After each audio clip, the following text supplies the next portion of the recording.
Eu não tinha essa pretensão nem tão cedo. Na verdade, o meu objetivo, né, dentro de uma trajetória política seria, de fato, tentar uma reeleição em 2020. Logrando êxito, o meu objetivo era agora, nesse ano de 2022, tentar uma cadeira na LERJ ou uma cadeira na Câmara Federal. Era o que eu tinha traçado de projeto para mim. E aí a gente tinha um grupo político e dentro desse grupo político a gente começou a conversar sobre possibilidade de apoio, né? Porque a gente já estava pensando como que seriam as eleições de 2020. E aí eu particularmente cheguei ao entendimento que, com todo respeito até então, alguns pretensos candidatos à época, final aí de 2019, eu não conseguia ter alinhamento de princípios e valores, né? Eu não estou aqui para apontar A, B e C, criticar, até porque cada um tem o seu perfil. Sim. E a gente tem que respeitar a todos. Mas eu não me vi caminhando ao lado, até então, inicialmente ainda não eram todos, mas de boa parte dos pretensos candidatos para as eleições de 2020. Aí eu falei, e nós, como grupo, dizemos o seguinte: olha, não tem viabilidade de nós caminharmos com pessoas que têm posicionamentos e uma mentalidade política diferente da nossa. E a gente então começou a costurar alguns possíveis caminhos. E aí chegou a ter um nome, um segundo nome, um terceiro nome, e acabou que em um dado momento eu não falei que queria ser candidato, não disse, olha, eu vou ser candidato a prefeito, não falei nada. O que aconteceu é que o grupo apontou para mim. O grupo falou: poxa, Johnny, eu penso que você seria um bom nome, você é uma pessoa respeitada na cidade, você é jovem, você tem uma boa formação acadêmica, e aí você topa o desafio? Eu falei sim. Falei sim porque, com todo respeito aos, na época, os futuros adversários, eu prefiro disputar uma eleição, mantendo meus princípios e valores e até perder, do que eu caminhar ao lado de pessoas e grupos que vão na contramão dentro daquilo que eu acredito na política. Então eu fui de forma muito tranquila, até pensei comigo isso. Se eu perco a eleição, dependendo do resultado, eu sigo a minha vida profissional, não quero mais saber de política. Porém, entre muitas falhas que a gente pode ter no nosso dia a dia, uma coisa que a gente conseguiu enxergar bem, talvez foi o nosso grande diferencial, a mentalidade do eleitor.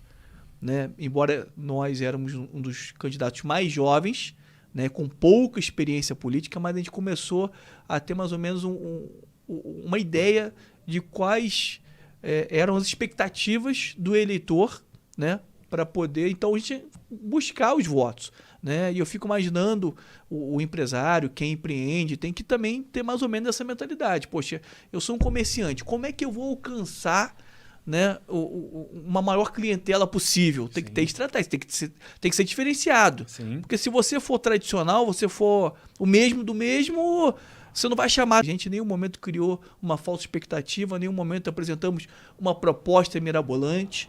Né? O fato da gente ter poucos recursos, politicamente, até considero que foi positivo, porque a sociedade viu que a gente não utilizou recurso público e que a gente não tinha comprometimento com qualquer tipo de pessoa ou movimento que depois iria interferir diretamente, né, no nosso mandato.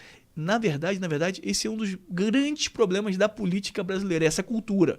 Né? Muitas das vezes, determinado personagem externo investe muito dinheiro, né, no determinado candidato, né, e às vezes, muitas das vezes, é um dinheiro que, até de caixa 2, de corrupção. Sim. E aí acaba gerando um comprometimento que amanhã o prefeito eleito ele vai ter que, então, que dividir determinadas secretarias, e aí ele mesmo não tem plena autonomia e poder sobre determinados setores aí da prefeitura, né?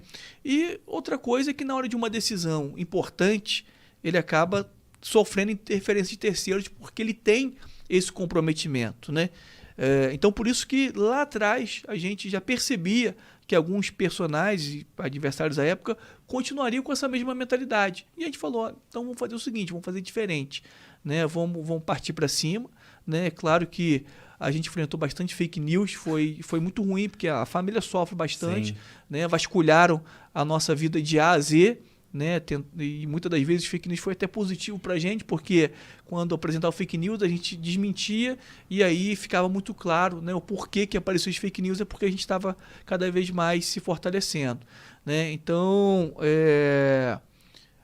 o resultado, né, foi bastante positivo, né, historicamente, entre as eleições exitosas, pelo menos 92 municípios do estado, 2020, nós fomos que menos gastamos recursos, né, sem gastar um centavo de recurso público, o que mostra que não é o dinheiro que ganha a eleição. Porque o meu adversário que ficou em segundo lugar, por exemplo, ele gastou quase R$500 milhões. Né? Então teve uma diferença gritante, enquanto a gente gastou em torno de R$14.600.